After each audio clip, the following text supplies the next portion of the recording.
High বন্ধুরা, আসসালামু আলাইকুম। কেমন আছেন সবাই? আশা করছি সবাই ভালো আছেন। আজকে রেসিপি নিয়ে আবার একটা চলে এসেছি, নতুন রেসিপি নিয়ে। লাল ডাঁটা, কুমড়ো আর কাঁঠালের বীজ রেসিপি।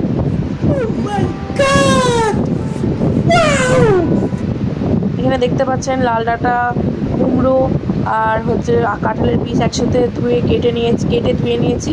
তো এখানে তেল দিয়ে কড়াই বসিয়ে তার মধ্যে দিয়ে দিচ্ছি 5 ফোড়ন আর রাঁধুনি। তারপরে দিয়ে দিচ্ছি একটু হালকা চিনি দিয়ে দেবে, যে কালারটাও সুন্দর আসে, আবার খেতেও টেস্টি হয়। চিনি দিলে একটু মিষ্টি মিষ্টি লাগে। তো এটা ভালো করে নেড়ে চেড়ে নিতে হবে। নাড়ানো হয়ে গেলে শাকগুলো দিয়ে দিতে হবে। যেখানে আমি শাকগুলো দিয়ে নিয়েছি, শাকগুলো নিয়ে হালকা করে নেড়ে নিতে হবে। তারপরে দিয়ে দিতে হবে লবণ,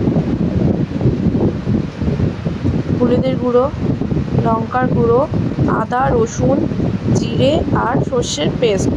আপনারাও যখন বাড়িতে ট্রাই করবেন তখন একটু সর্ষে বাটা দেওয়ার চেষ্টা করবেন, কারণ খেতে অনেক টেস্টি হয় সর্ষে বাটা দিলে। তো যারা আমাদের ভিডিওটা দেখছেন তারা একটু প্লিজ লাইক করে দেবেন, কমেন্ট করবেন রান্না কীরকম হয়েছে, আর শেয়ার করবেন প্লিজ, যাতে আপনাদের সাথে সাথে আরও সবাই দেখতে পায় আমাদের ভিডিওটা। আর যদি এখনও পর্যন্ত সাবস্ক্রাইব না করে থাকেন তাহলে প্লিজ একটু সাবস্ক্রাইব করে দেবেন। এখানে ঢাকার জন্য দিয়ে দিয়েছিলাম সেদ্ধ করার জন্য।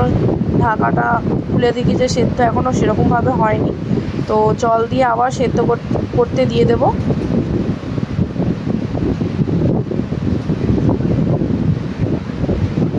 ভালো করে নেড়ে চেড়ে কষিয়ে নিয়েছি।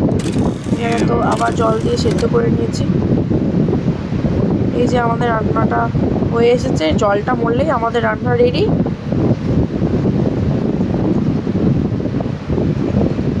এই যে রান্না। Thank you for watching.